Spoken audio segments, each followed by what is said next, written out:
अपने गुण को छुपा के रखता है, सब जगह प्रकट नहीं करता है। उसको देख करके पता नहीं चल सकता कि ये बहुत बड़ा भक्त है।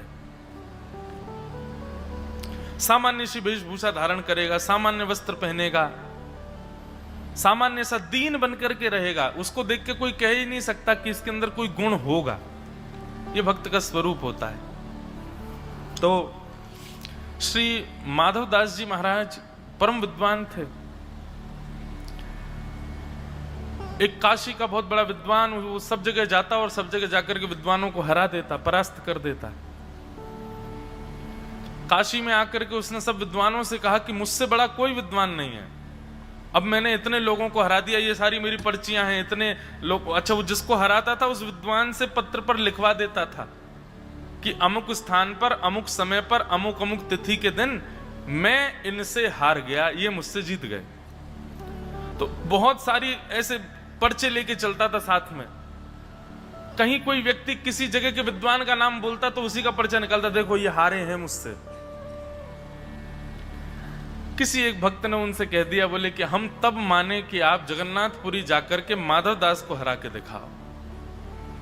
श्री जगन्नाथ जी के परम भक्त माधवदास जी को यदि आपने हरा दिया तो हम मान जाएंगे कि आप विद्वान हैं।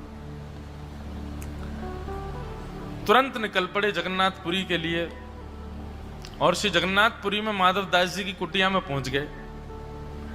माधवदास जी बैठे बेचारे, जैसे ही देखा कि कोई ब्राह्मण देवता आए हैं, लंबी शिखा है, खूब सुंदर तेज ललाट पर है, तुरंत दंडवत प्रणाम किया माधवदास जी ने।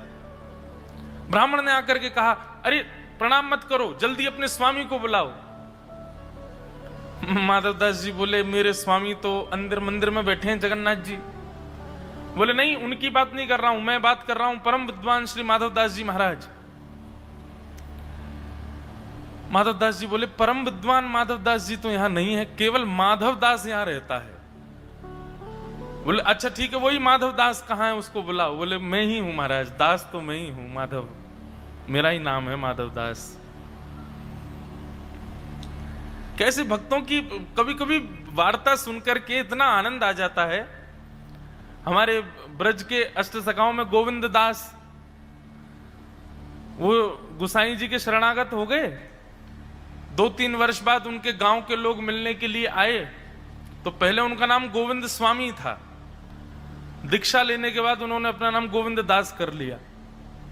तो गांव के लोगों ने आकर के गोविंद दास जी से ही पूछा, अरे भैया सुनो, हमारा एक मित्र है गोकुल में, उसका बेटा माधव स्वामी यहीं रहता है, गोविंद स्वामी, तुमने उसको देखा कहीं पर? और गोविंद दास जी से ही पूछ रहे हैं। तो गोविंद दास जी बोले, वो तो 3 साल पहले पधार गए, 3 साल पहले मृत्यु हो गई उनकी। तो गांव के लोग बोले हमारे गांव का बालक यहां पर गुसाई जी से दीक्षा लेने आया, पधार गया? बोले, हाँ 3 साल पहले मर गया। और 3 साल पहले ही तो गया था। बोले, वो हाँ तभी मर गया बेचारा। वो लोग तो बेचारे बड़े भावुक हो गए। उन्हें कि चलो ठीक है भैया, हमारे गांव का बालक पधार गया, कम से कम उसके गुरुजी से ही मिल चले। गुसाई जी के पास जाके प्रणाम किया। गुसाई जी से जाकर के बोले, बहुत बुरा हुआ, हमारे गांव का बालक आपसे दीक्षा लेने आया और उसकी बेचारी की मृत्यु हो गई, हमको खबर तक नहीं पड़ी, 3 साल हो गए। गुसाई जी बोले, कौन सा बालक तुम्हारे गांव का? बोले, गोविंद स्वामी। बोले, किसने कहा गोविंद स्वामी पधार गए?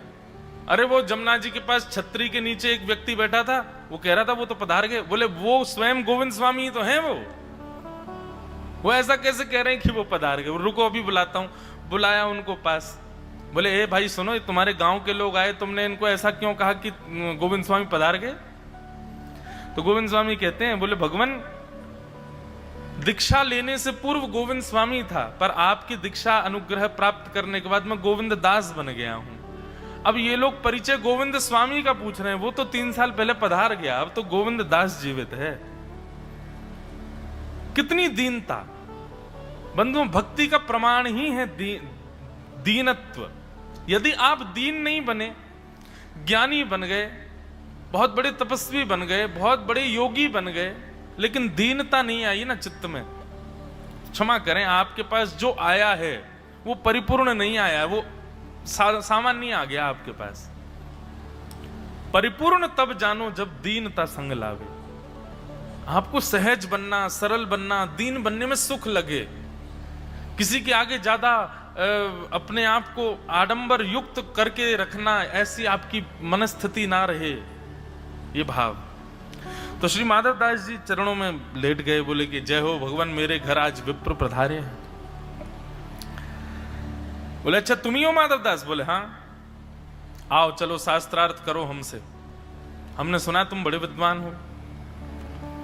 माधवदास जी अरे नहीं नहीं नहीं भगवान, किसी ने गलत कह दिया, मुझे कोई शास्त्र आदि कुछ नहीं आते मुझे। बोले नहीं नहीं, या तो मुझसे शास्त्रार्थ करो और करके मुझे परास्त करो, और नहीं तो स्वयं परास्त हो जाओ और पर्चे में लिख दो कि हाँ मैं अमुक नाम के व्यक्ति से जगन्नाथपुरी में इस तिथि को आज शास्त्रार्थ में हार गया हूं, और अपने हस्ताक्षर कर दो नीचे। माधवदास जी बोले भगवान, संवाद की और विवाद की क्या इच्छा है, मुझे तो ऐसी कोई भावना नहीं। आप एक काम कीजिए, पत्र दीजिए, मैं उसमें लिख ही देता हूं कि मैं हार गया। बोले नहीं नहीं, शास्त्रार्थ करके हारो, कि मेरी स्थिति नहीं है, आप मुझे पत्र दो, मैं लिख ही देता हूं कि मैं हार गया। अच्छा वो जिसको हराते थे उससे और लिखवा देते, आइंदा मैं कभी इनके नगर में आया तो मेरी भोजन पानी रहने की सब व्यवस्था यही करेंगे। तो माधवदास जी ने लिख दिया, अमुक तिथि पर श्री जगन्नाथपुरी क्षेत्र में, श्री क्षेत्र में समुद्र के तट पर अमुक नाम के ब्राह्मण देवता जो कि वाराणसी से पधारे, उनसे शास्त्रार्थ में माधवदास यानी कि मैं बुरी तरह परास्त हो गया हूं। आइंदा ये कभी जगन्नाथपुरी आएंगे, इनके भोजन पानी रहने सबकी व्यवस्था मेरी होगी। और नीचे अपने हस्ताक्षर कर दिए माधवदास जी भगवान। उन्होंने पढ़ लिया, बोले बहुत बढ़िया बढ़िया, लाओ प्रसाद पवाओ। प्रसाद आदि पवा दिया, रात्रि विश्राम किया। अगले दिन वो बोले ठीक है हम जाते हैं भैया। बोले जाइए। ब्राह्मण देवता वापस चले गए काशी, और उसी को पकड़ा जिसने बोला था कि माधवदास को हरा के आओ। बोले दो, तुम कहते थे कि उसको हरा के दिखाओ, लो हरा दिया हमने, पढ़ो इसको। बोलो हरा दिया आपने? बोला हाँ पढ़ो। तो जैसे पढ़ने लगे तो उसमें लिखा था, जगन्नाथपुरी में अमुक तिथि पर समुद्र के तट पर ये अमुक नाम के ब्राह्मण देवता जो कि काशी से पधारे, इन्होंने आकर के मुझसे शास्त्रार्थ किया और मुझ माधवदास से बुरी तरह परास्त हो गए। उल्टा लिखा था, उसमें लिखा था कि मुझसे हार गए। आइंदा ये कभी भी जगन्नाथपुरी आएंगे तो काशी से मेरी भोजन पानी और प्रसाद की सारी व्यवस्था संग लेकर के आएंगे। और नीचे हस्ताक्षर माधवदास। अब वहां तो सब विद्वान बैठे थे, उन्होंने पढ़ा, अरे नहीं नहीं ऐसा नहीं लिखा है, इधर दिखाओ। उन्होंने स्वयं पढ़ा तो उसमें वही लिखा था कि ये मुझसे हार गए। बोले असंभव, हो ही नहीं सकता, उसने मेरे सामने लिखा है, हार मानी है, और मैंने फिर पुनः पढ़ा है, ये कैसे हो सकता है ऐसा? अब तो सब विद्वान हंसी उड़ाने लगे। बोले तुमने जो है झूठ बोला हम लोगों से, और तुम हार के आए और हमसे कह रहे हो कि जीत गए। वो व्यक्ति बोला मैं दोबारा जगन्नाथपुरी जा रहा हूं। फिर से जगन्नाथपुरी पहुंच गए। जगन्नाथपुरी पहुंच करके माधवदास जी को घर के बाहर, वो दर्शन के लिए जा रहे थे जगन्नाथ भगवान के, वहीं पकड़ लिया। बोले अरे मायावी ब्राह्मण, लिखता कुछ और है, निकल कुछ और आता है। तुमने पत्र में ऐसा कैसे लिख दिया कि मैं तुमसे हारा हूं? बोले नहीं नहीं भगवान, मैंने ऐसा लिखा ही नहीं था, मैंने तो ये लिखा था कि मैं हारा हूं, आप जीते हो। बोले नहीं नहीं, आज कुछ और करना पड़ेगा, और अब तो तुमको शास्त्रार्थ करना ही पड़ेगा। माधवदास जी बोले आप शास्त्रार्थ की मत कहो, क्योंकि माधवदास जानते हैं कि ये मुझसे हार जाएंगे। भक्त का इस स्वरूप स्वभाव होता है बंधुओं, जहां पर उसको दिख रहा हो कि सामने वाला व्यक्ति मेरे सामने यहां पर पस्त हो जाएगा, यहां पर परास्त हो जाएगा, या मुझसे ये छोटा हो जाएगा, भक्त वहां बैठता ही नहीं है, वो उठ के चला जाता है। बोले किसी को नीचा दिखाने की मेरी भावना नहीं है। विवाद से बचता है, और जिसको विवाद में बड़ी रुचि आती है ना, वो भक्त नहीं हो सकता। तो माधवदास जी बोले कि देखिए आप शास्त्रार्थ मत करो, ये बताओ कि आज यदि मैं हार गया तो मुझे क्या करना पड़ेगा, मैं करने को तैयार हूं। बोले आज करना पड़ेगा कि मुख पर कालीत पोतनी पड़ेगी, और गले में पादुकाओं की माला, चप्पलों की माला पहननी पड़ेगी, और गधे पर बैठ करके पूरे नगर में चिल्लाना पड़ेगा कि अमुक नाम के ब्राह्मण से मैं हार गया, मैं हार गया, मैं हार गया। सबको चिल्ला चिल्ला के बताना पड़ेगा, ताकि पूरा जगन्नाथपुरी जान जाए कि आप मुझसे हारे हो। कल को वो व्यक्ति अगर पुरी आवे तो उसको पता चल जाए कि आप हारे, मैं जीता। माधवदास जी बोले मुझे पूर्ण स्वीकार है, मैं मुख पर कालीद भी पोत लूंगा, आप गधे की व्यवस्था कर दो, मैं उस पर बैठ भी जाऊंगा। और इस जगन्नाथपुरी मंदिर के बाद बड़ी सारी चप्पल पड़ी है, इनकी चप्पल भी मैं पहन लेता हूं गले में, लेकिन मुझे बस थोड़ा सा अवकाश दे दीजिए, 5 मिनट का समय दें, मैं बस दर्शन करके आ जाऊं भगवान के, फिर भोग आ जाएगा, फिर विलंब हो जाएगा। और मुझे रात भर गाना भी तो है गली गली में जाके कि मैं हार गया, तो मैं दर्शन कैसे कर पाऊंगा। फिर 5 मिनट बस में आप गधा और कालीद की व्यवस्था करो, मैं दर्शन करके आ रहा हूं।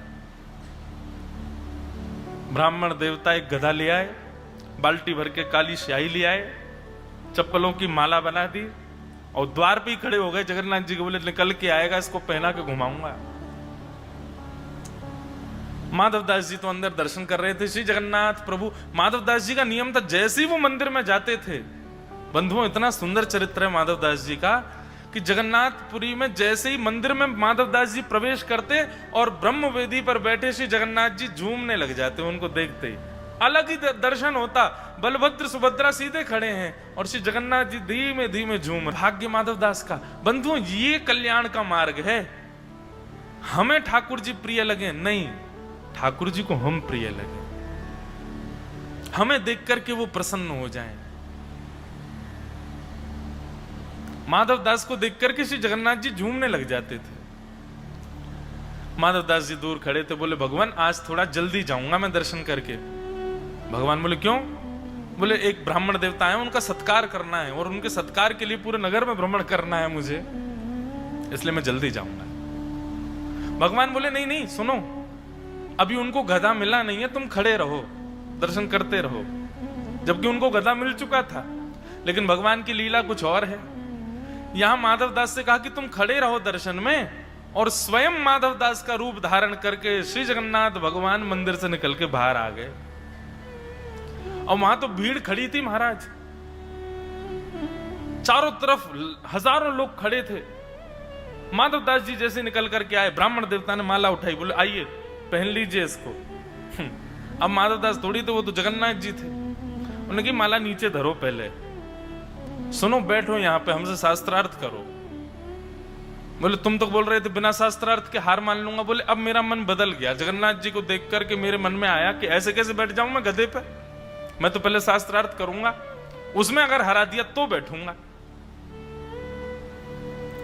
अब तो हजारों लोग वहां खड़े हैं और माधवदास जी के रूप में श्री जगन्नाथ जी बैठे। माधवदास जी भीतर दर्शन कर रहे हैं जगन्नाथ जी का, और माधवदास जी के रूप में जगन्नाथ जी बाहर उस ब्राह्मण देवता। अब उनसे कौन जीते? प्रथम वाक्य में ही परास्त कर दिया उस ब्राह्मण को, और जैसे ही वो हार गया, अब चारों तरफ से लोग चिल्लामे, बोले कि बैठो गधे के ऊपर। ब्राह्मण देवता बोले हे माधव, तुम तो मेरा बहुत सम्मान करते हो, मेरे इतने पैर छूते हो, मुझको भोजन आदि सब कराते हो, कोई बात नहीं, अब तुम दीन तो तुम हो ही, तुम्हारा स्वभाव है दीनता, तुम सब लोगों को समझा करके इस कार्यक्रम को यहीं रद्द कर देते ना, गधे वधे पर बैठने की बात ये सब नहीं करते। जगन्नाथ जी बोले कि या तो स्वयं बैठ जाओ, नहीं तो मैं उठा के बैठाऊं, बैठना तो तुमको पड़ेगा आज। और महाराज उस ब्राह्मण देवता के मुख पे कालीद पोक दी, उसको माला पहना दी, बैठा दिया उसको, और बोले अब पूरे नगर में गा के आओ कि तुम माधवदास से हारे हो। वो सब जगह घूमते घूमते कह रहे हैं मैं माधवदास से हार गया।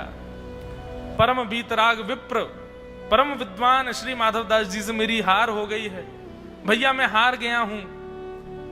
इस प्रकार अपनी हार का ढिंडोरा पीट रहे थे। यहां माधवदास जी के रूप में आए श्री जगन्नाथ जी भीतर मंदिर में चले गए, पुनश्च विद्यमान हो गए, फिर से ठाकुर जी की प्रतिमा झूमने लगी। माधवदास जी बोले जय जय, अब आज्ञा दो, मैं जाऊं? बोले हाँ हाँ जाओ, अब जाओ, उनको व्यवस्था मिल गई है, गधा आदि सब खड़े हैं बाहर, तुम्हारे जाओ। माधवदास जी दौड़ करके बाहर आए, बोले विलंब हो गया, ब्राह्मण देवता को श्रम हो गया होगा। बाहर आकर के देखा तो यहां तो नजारा ही कुछ और है। गधे पर स्वयं ब्राह्मण देवता बैठ गए, स्वयं ने गले में माला पहन ली, मुख पर कालीद पोत के, और तो सब जगह गाते डोले में माधवदास से हार गया। परम वीतराग विप्र, परम विद्वान माधवदास से मेरी हार हो गई। माधवदास जी दौड़ करके गए, रोने लगे, चरण पकड़ लिए, हे ब्राह्मण देवता ऐसा क्यों कर रहे हैं आप जल्दी उतरिए यहां से, आपका ये स्थान नहीं है, मुझे बैठने दीजिए, आपने ऐसा क्यों किया।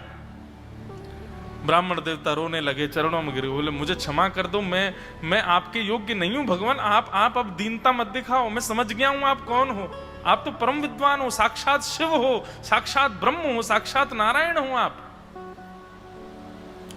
माधवदास जी बोले ये कैसे स्वर बोल रहे हो आप बात तो हमारी ये हुई थी ना, मैं बैठूंगा गधे के ऊपर, आप क्यों बैठ गए।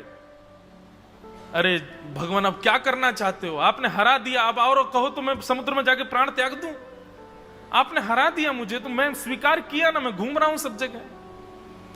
माधवदास जी समझ नहीं पाए क्या हुआ, तभी नेत्र बंद करके श्री जगन्नाथ जी का स्मरण किया, तो श्री जगन्नाथ जी के रूप में माधवदास जी का ही रूप श्री माधवदास जी को दिखने लगा। दौड़ करके भीतर गए, खूब डांटा जगन्नाथ जी को माधवदास जी ने, बोले क्यों किया आपने ऐसा। उस ब्राह्मण के लिए बेचारे, उनके लिए केवल यश ही तो जीवन था उनका, और वो यश देने के लिए मैं तैयार था उनको, आपने बीच में आकर के क्यों इस तरीके से सब कुछ व्यथित कर दिया। ठाकुर जी बोले नमे भक्त्या प्रणश्यति, तुम दीन हो ये तुम्हारा लक्षण है, ये मुझे बहुत प्रिय है, मेरा भक्त दीन होता है, उस दीनता से मुझे बड़ा प्रेम होता है, पर उस दीनता का यदि कोई दुरुपयोग करता है तो फिर मैं आगे आकर के खड़ा होता हूं। अपने भक्त की दीनता तो मुझे पता है वो छोड़ेगा नहीं, लेकिन उसकी रक्षा के लिए उस समय मैं आगे आता। तो इस प्रकार श्री जगन्नाथ जी ने माधवदास जी की प्रेम के भाव की रक्षा की। ऐसे श्री जगन्नाथ महाप्रभु। तो जो आपने एक बात कही इसमें कि सदैव दूसरों के सामने छोटे बन जाओ। बंधुओं, केवल एक ही शब्द है, दीनता। ठाकुर जी से कभी कभी वरदान मांगा करो कि हे नाथ हमको सरल बना दो, हे नाथ हमको दीन बना दो, हे नाथ हमको सहज बना दो। ठाकुर जी से कभी ये वरदान मांगा कीजिए। हम नित्य भागवत जी की व्यासपीठ पर बैठते हैं, प्रणाम करते हुए कहते हैं हे भागवत जी कभी कृपा करना, अहम ना आवे, कभी अहंकार ना होवे, कभी अपने अंदर कुछ मान ना आवे कि हम ऐसे हैं, सदा दीनत्व में रखिएगा। बंधुओं, ऐसे बने रहो जिससे ठाकुर जी आपसे प्रेम करते रहें, और जिससे वो आपको प्रेम करें, ऐसा वरदान ही उनसे मांगो। तो इनको मिले हैं 8 नंबर 10 में से। फिर उसके बाद बाकी के जो 3 हमको मिले हैं उनके उत्तर तो अच्छे हैं, पर उन पर ऐसा कुछ विशेष भाव नहीं कि जो सबको उस पर कुछ देर बोला जा सके, इसलिए उनको तीनों को 7 नंबर मिले हैं 10 में से। कल वाले पत्र भी अभी यहाँ रखवा दिए हैं, जिन जिन के थे वो सब ले लीजिएगा, और आज जिनके विलंब से आए उनके अब कल देखेंगे। आप लोग जल्दी दो तो हम बोल पाएं, अब विलंब से होगा तो फिर बोलने में कठिनाई होती है। श्री दत्त भगवान के अगले गुरु के विषय में हम थोड़ा सा श्रवण करें, तत्पश्चात कथा में प्रवेश करेंगे। कपोतो अजगरः सिंधु पतंगो मधुकृत गजः। और मेरे अगले गुरु का नाम क्या है? मधुहा हरिणो मीनाः पिंगला कुररोर्भकः। मधुहा, ये अगले गुरु हैं भगवान दत्त के। इनका तात्पर्य क्या है? मधुहा मतलब मधुमक्खी के छत्ते से शहद निकालने वाला व्यक्ति, उसको मधुहा बोलते हैं।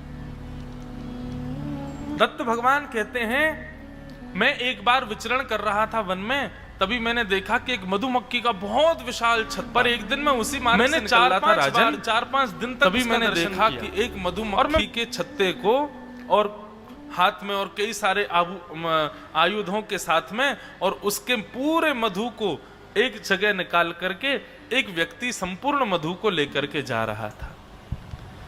ये दृश्य देख करके मेरी वहीं समाधि लग गई और मैं मन में विचार करने लगा, इतने बड़े मधुमक्खी के छत्ते को बनाने में कितनी सारी मधु और कितने सारे रस का संचय किया गया। मधुमक्खी ने जा जा करके हर जगह से रस को लिया। बंधुओं, मधुमक्खी की खास बात यह कि वो हर जगह से रस लेती है,